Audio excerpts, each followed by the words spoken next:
예기치 않던 그런 응답들이 계속 이렇게 나오게 됩니다. 우리가 릴레이 기도를 우리가 함께 인도받고 있는데 또 같이 이제 못하는 분들도 마음에 또 같이 품고 기회가 되면 하루에 1시간 정도는 신청을 하지 않으시더라도 이렇게 같이 이렇게 동참을 해주시면 감사하겠습니다. 매주 이제 기도 카드가 나와요. 그 주의 강단 말씀을 정리하고 또 이제 교회 시간표를 따라서 또 이제 성도님들 저번 주에 이제 장로님들을 두고 이제 기도를 했고 이번 주 이제 안수 집사님 그리고 권사님들을 명단을 두고 이제 우리가 기도를 하게 됩니다. 그래서 이렇게 교회를 두고 우리가 또 함께 기도하면서 응답받는 시간 같이 누렸으면 좋겠습니다. 방금 읽었던 세 개 1, 2, 3 절, 그러니까 마태복음 3장 1절에서 3절까지는 정말 많은 메시지가 그 안에 담겨져 있습니다. 우선 1절은 그때로 시작을 합니다. 그때가 언제이냐? 바로 앞장까지 2장까지 일어났던 일을 말씀을 하죠. 특별히 이제 마태복음 2장 19절에서 20절을 보면 그 배경을 말씀을 하고 있습니다. 그래서 마태복음 2장 19절 20절을 한번 같이 읽어보도록 하겠습니다.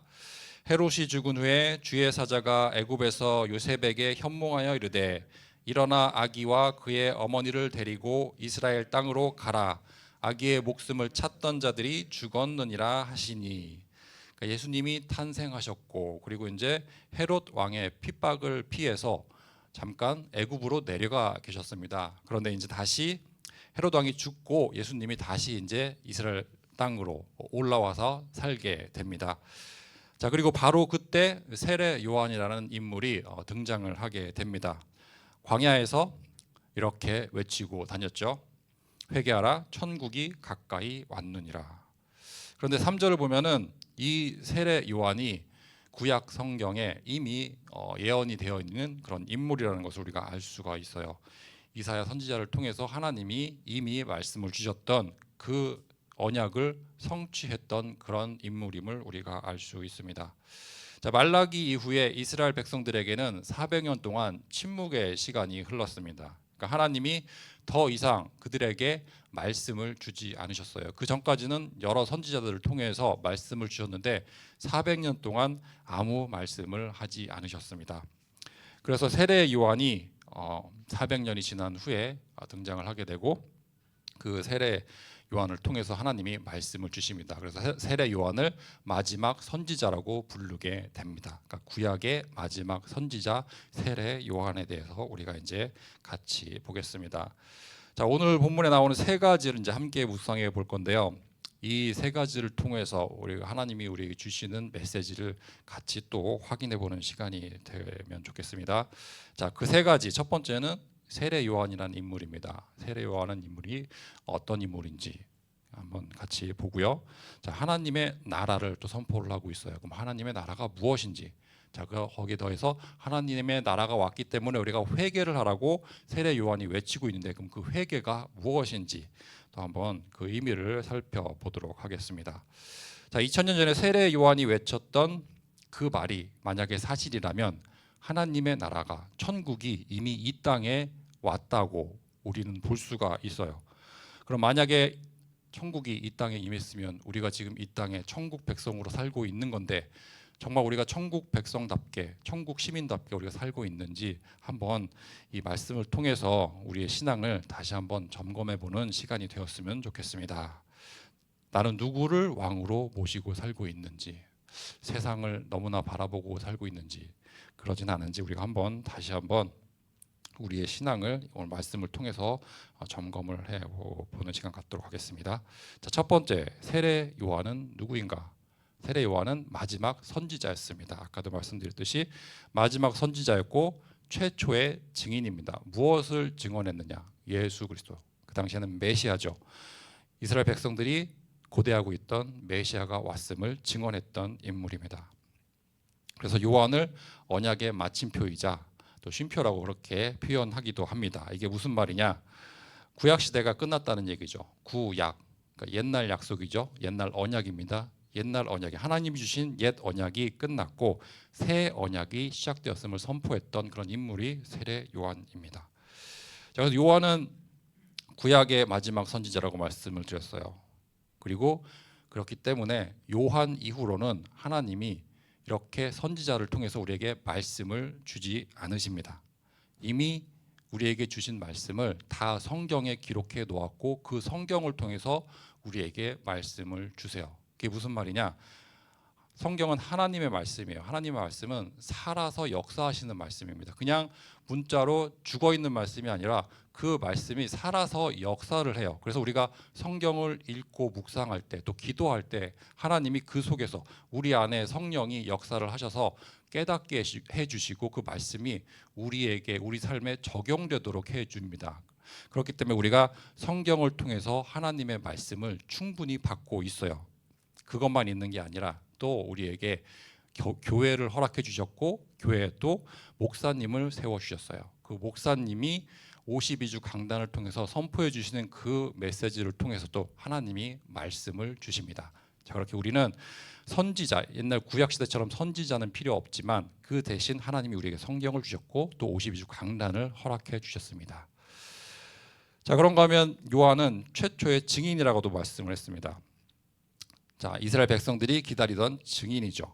그 이스라엘 백성들이 기다리던 예수 그리스도를 증거했던 증인입니다. 그러니까 수많은 선지자들이 가리켰던 인물이 예수 그리스도입니다. 그러니까 그 당시에는 메시아죠. 메시아가 지금 이 땅에 오셨다라는 것을 증거했던 증인입니다. 그걸 최초로 증거했던 증인이 세례 요한입니다.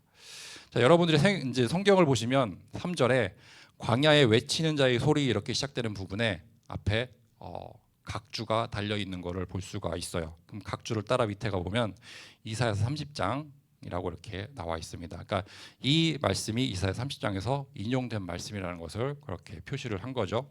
자, 그 당시 이사야 40장을 기록했던 그 당시의 배경을 보면은 이스라엘 백성들이 바벨론의 포로로 잡혀가 있습니다. 그리고 그 포로로 잡혀가 있는 이스라엘 백성들에게 하나님이 위로의 말씀을 주시고 또 구원을 해주시겠다고 회복의 말씀을 주셨던 내용이 이사야서 40장 말씀입니다.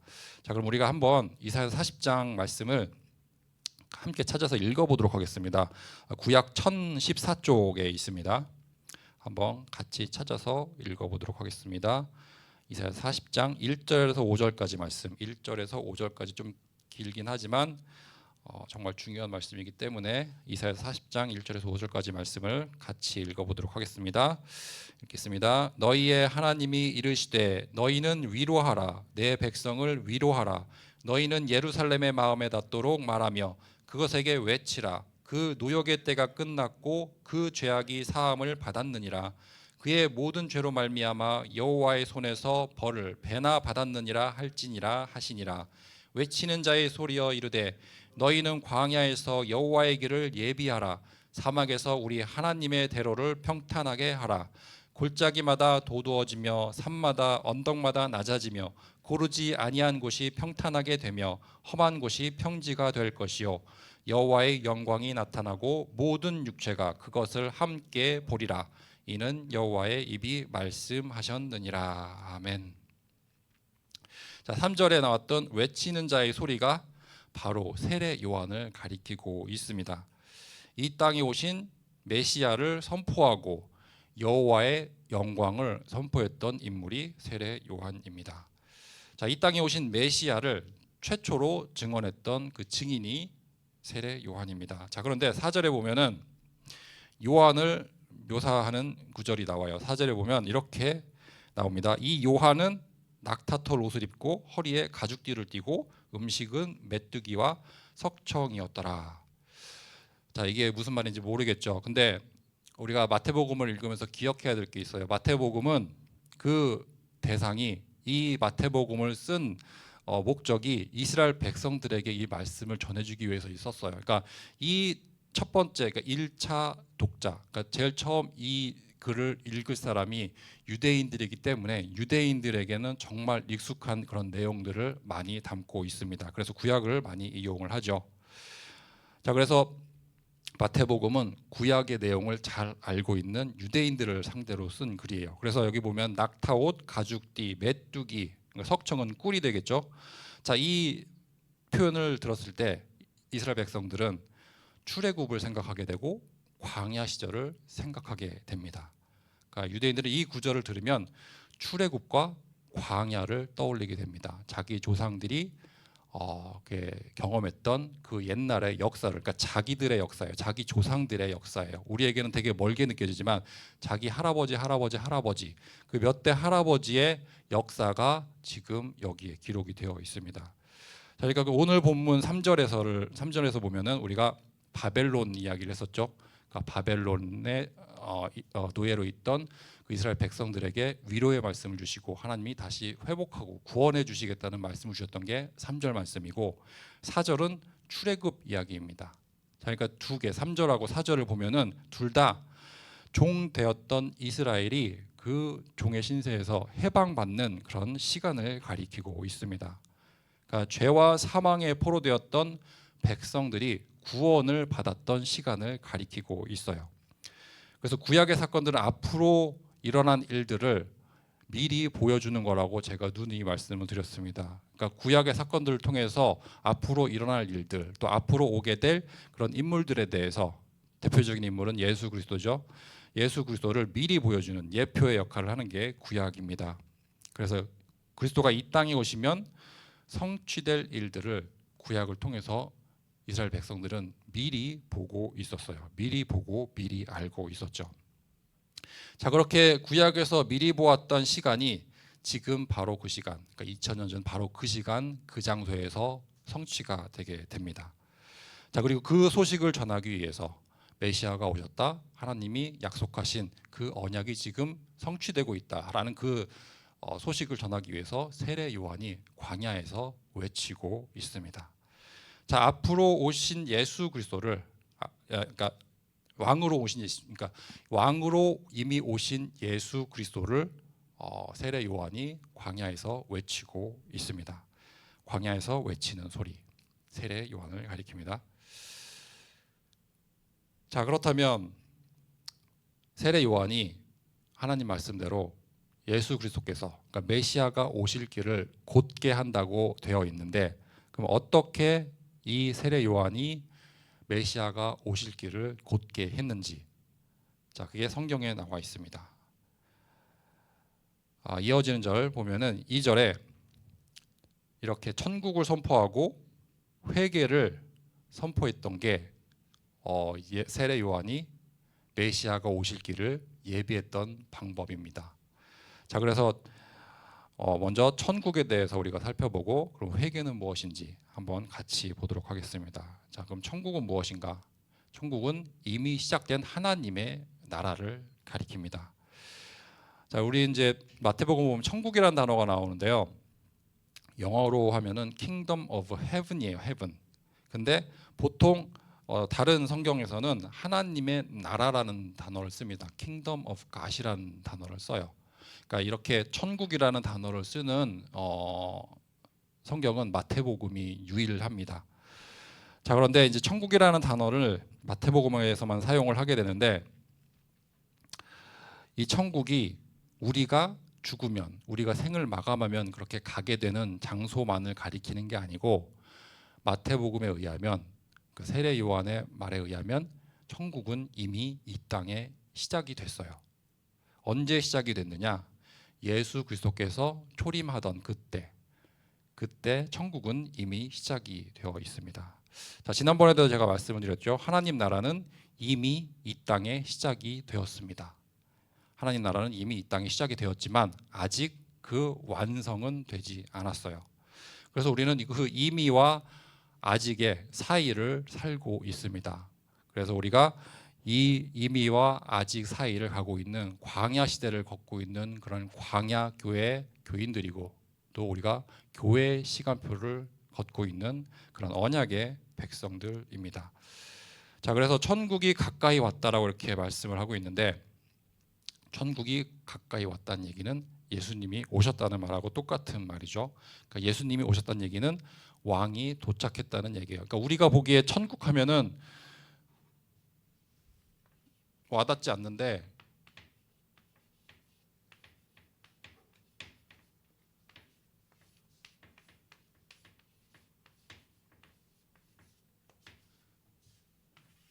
천국은 킹덤이에요. 킹덤.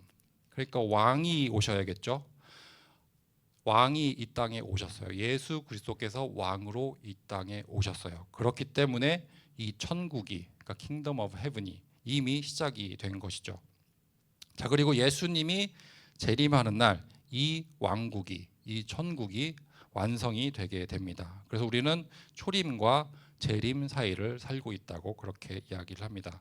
자, 그렇다면 스스로에게 한번 우리가 질문을 해 보시기를 바라겠습니다.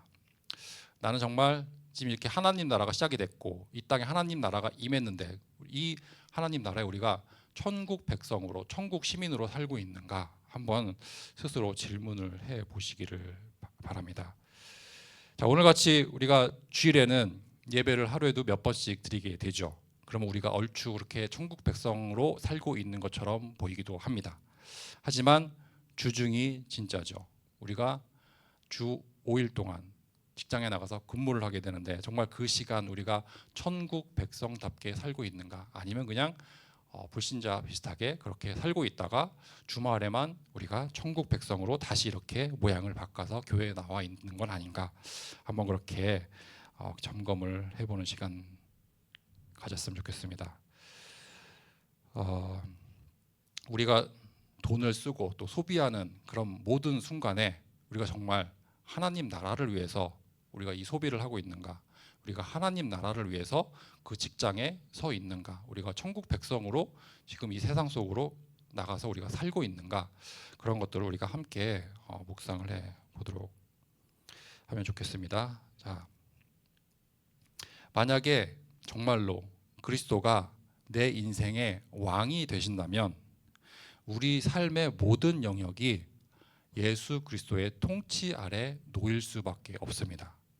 그래서 세상을 살고 있지만 그 속에서 천국 백성으로 우리는 살아갈 수밖에 없어요. 만약에 우리 인생의 주인이 예수 그리스도가 된다면. 자, 그리스도인이라는 말이 있어요. 그리스도인, 크리스찬이죠. 이 말이 어디서 나왔죠? 사도행전 11장에 보면은 안디옥 교회에서 처음으로 사용된 그런 단어입니다. 사도행전 11장 26절에 이런 말씀이 있어요. 제자들이 안디옥에서 비로소 그리스도인이라 일컬음을 받게 되었더라. 그러니까 자기 스스로 내가 그리스도인이라고 그렇게 불렀던 게 아니고 그리스도인이라고 일컬음을 받게 된, 그렇게 불렸다는 얘기예요. 그러니까 이 말은 이방인들이 그리스도인들에게 붙여준 별명 같은 그런 단어입니다. 처음에는 비꼬는 그런 말투로 사용이 되었어요. 그러니까 말하는 거, 행동하는 게 딱 보니까 그리스도랑 비슷하네. 그래서 붙여진 말이 그리스도인입니다. 크리스천. 그래서 크리스티아누스 원어로는 그렇게 되어 있어요. 그러니까 아누스 이렇게 붙으면 뭐뭐랑 비슷한 사람, 그렇게 됩니다. 자, 그러면 이 말을 들으면 어떤 생각이 드시나요? 말과 행동이 그리스도와 비슷한 사람이네. 저 사람이 말하고 행동하는 게 그리스도랑 닮았다고 누가 얘기해 주면 듣기 거북한가요? 저는 이거보다 영광스러운 단어가 없을 것 같아요. 누가 나한테 말하고 행동하는 게 예수님하고 비슷하다고 정말 얘기해 주면 그것처럼 영광스러운 단어가 없을 것 같아요. 그런데 요즘의 세상은 그리스도인들을 그렇게 바라보고 있지 않습니다. 좀 곱지 않은 시선으로 크리스찬들을, 그리스도인들을 바라보고 있습니다. 빅코눈트로 이렇게 얘기를 하죠.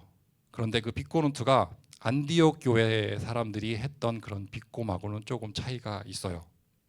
그 당시에는 말과 행동이 예수 그리스도를 닮았다고 해서 크리스티아누스, 크리스찬이라고 이렇게 불렸는데 요즘에는 말과 행동이 그리스도와 좀 많이 거리가 멀다, 이런 뉘앙스를 가지고 또 그런 단어를 우리에게 사용을 하게 됩니다.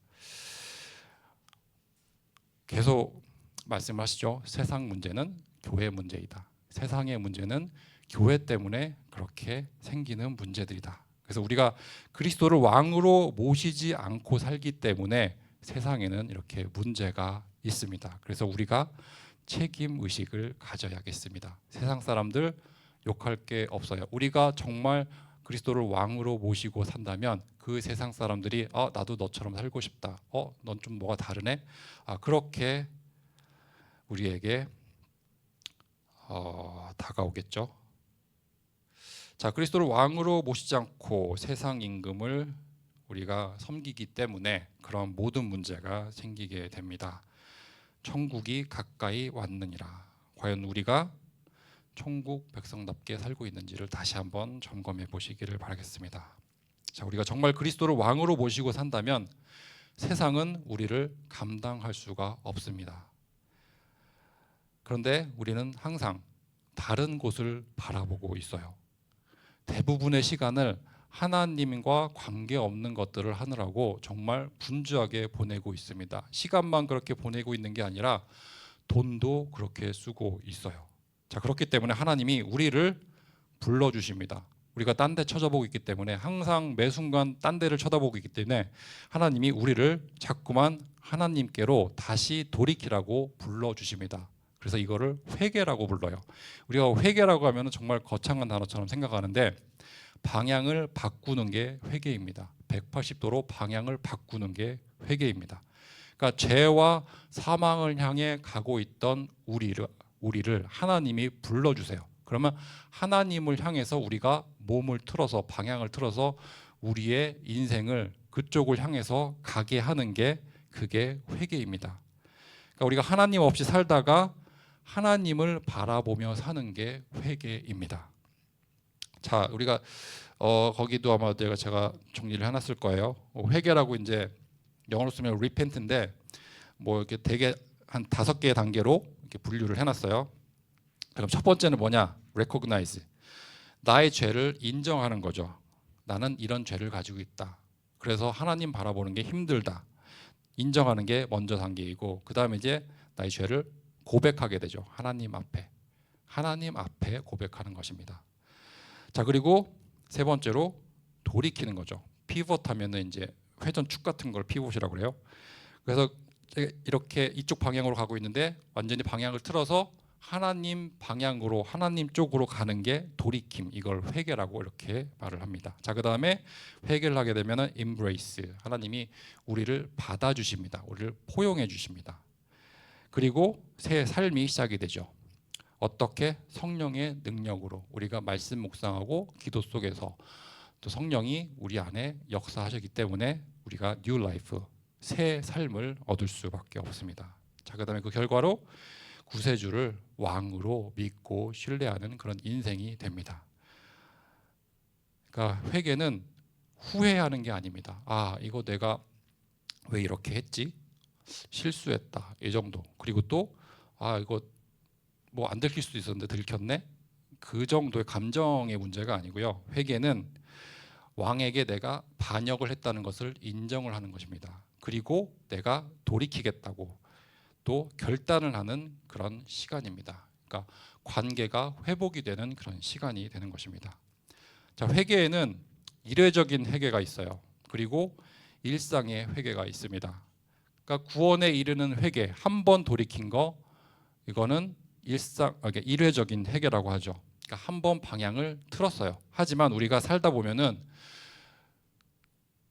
매번 매 순간 하나님만 바라보면서 살 수가 없어요. 우리 안에 있는 죄성 때문에 계속 우리를 하나님과 다른 방향으로 계속 이렇게 마음을 분산시키고 유혹하는 것들이 우리 주변에 있을 수밖에 없습니다. 자, 그래서 우리가 믿고 구원을 받으면 칭의라고 그러죠. 하나님이 우리가 의롭다고 칭해 줍니다. 그래서 그걸 칭의라고 해요. 우리가 예수 그리스도를 우리의 구주로 믿고 받아들이면 우리가 의롭게 돼요. 하나님이 우리를 의롭다고 보세요. 하지만 우리가 의롭게 됐다고 우리가 모든 행동, 말과 행동이 갑자기 의로워지는 게 아니에요. 우리 안에 있는 죄성 때문에 매 순간 말씀 묵상하고 기도 속에서 하나님을 기쁘게 하는, 그러니까 하나님 예수 그리스도를 닮아가는 그런 인생을 살아야 되는데 그 과정을 우리가 성화라고 부릅니다.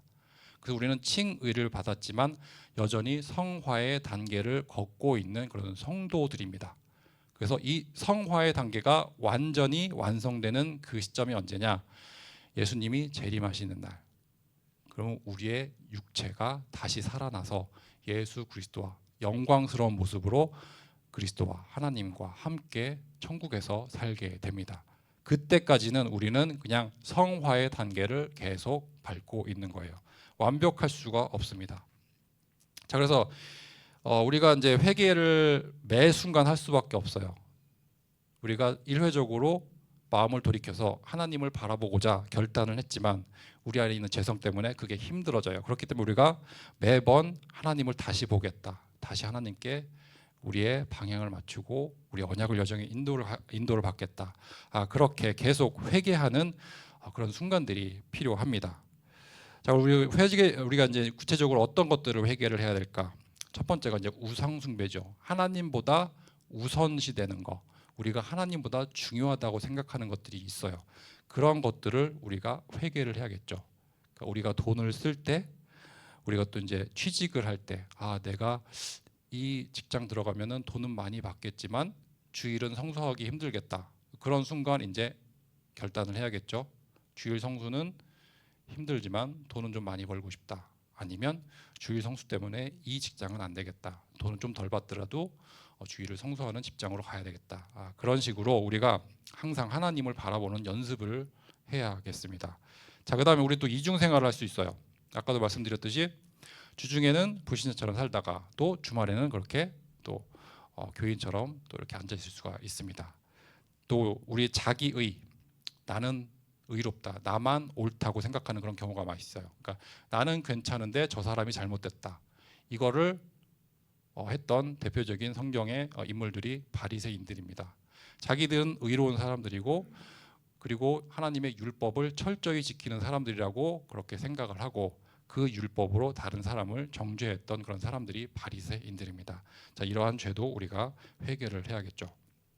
그리고 우리가 뜨겁지도 않고 차갑지도 않은 그렇게 미지근한 신앙생활을 할 수도 있습니다. 이런 것들도 우리가 회개를 해야겠습니다. 회개를 한다는 게 막 죄를 뉘우치고 막 눈물을 흘리고 그런다기보다 매 순간 하나님을 바라보겠다고 결단하는 시간을 갖는 거죠. 그 결단하는 시간이 말씀 묵상하고 기도하는 그런 시간입니다.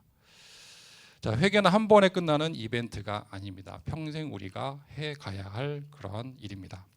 주님만 바라보고 살기로 결단하지만 우리 안에 죄성 때문에 그렇게 할 수가 없어요. 자꾸 방향을 틀어서 다른 곳을 쳐다볼 수밖에 없습니다. 그때마다 우리가 그리스도를 바라보는 그런 연습을 해야 되는데 이거를 이제 회개라고 그렇게 부르게 됩니다. 그래서 우리가 말씀 묵상과 기도를 항상 놓치지 말아야겠습니다. 자, 지금 교회가 24 릴레이 기도로 인도를 받고 있습니다. 우리 감사하게도 적어도 하루에 1시간은 교회를 위해서 또 성도분들을 위해서 기도하는 시간을 갖고 있어요. 세상 속에서 정신없게 살다가 말씀과 또 기도하는 또 집중하는 시간을 우리가 하루에 1시간은 적어도 1시간은 갖기 위해서 이 릴레이 기도를 시작했습니다. 그래서 매 순간 하나님께로 돌아가는 시간 우리가 하루에 한 번은 꼭 갖기를 바라겠습니다. 자, 메시지를 마무리하겠습니다. 광야에 외치는 소리가 있었어요. 하늘나라가 2000년 전에 임했습니다. 왕이 오셨고 모든 삶의 방향이 완전히 바뀌게 되었습니다. 그래서 우리는 3가지 질문을 스스로에게 한번 해보기를 바라겠습니다.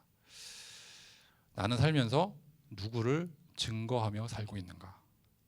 왕 되신 그리스도를 내가 증거하는 그런 증인으로 살고 있는가? 천국 백성으로, 천국 시민으로 우리가 살고 있는가? 아니면 그냥 나만 드러내기 위해서 SNS에 나만 드러내기 위해서 그런 화려한 모습만 보여주면서 살고 있지는 않은가? 한번 점검해 보시기 바랍니다. 자, 2번째로 나는 누구를 왕으로 모시고 있는가? 그리스도를 나의 왕으로 모시고 있는가? 아니면 여전히 세상의 눈치를 보며 살고 있는가? 한번 또 점검해 보는 시간 됐으면 좋겠습니다. 자, 마지막으로 나는 항상 주님만을 바라보고 있는가? 그리고 주님만을 바라보지 못하게 하는 그러한 요소들이 내 인생에는 어떤 것들이 있는가? 그래서 나의 신앙생활을 방해하는 것들, 하나님만 바라보게, 주님만 바라보는 것을 방해하는 그런 것들을 두고 내가 기도하면서 또 응답받는 그런 한 주가 되었으면 좋겠습니다. 자, 기도하겠습니다. 사랑과 은혜가 풍성하신 하나님 아버지, 우리에게 언약을 주시고 언약대로 성취해 주심을 감사합니다. 이미 이 땅에 임한 하나님 나라를 누리며 천국 백성으로 신분과 권세를 누리게 해 주심을 감사합니다. 우리 스스로가 인생의 주인이 되어 살아가는 경우가 아주 많이 있음을 고백합니다. 우리 속에 견고하게 자리 잡고 있는 진들이 무너지기를 원합니다. 2026년 한 해 약속하신 그 기도 응답을 붙잡고 우리가 인도받기를 원합니다. 말씀 묵상과 기도 속에서 우리 안에 요단이 갈라지고 여리고가 무너지는 역사를 보게 하여 주옵소서. 하나님이 행하실 기이한 일들이 사랑교회 청년부가 그 일들의 증인들로 서게 하여 주옵소서. 이 모든 말씀 우리 주 예수 그리스도 이름으로 기도드립니다. 아멘.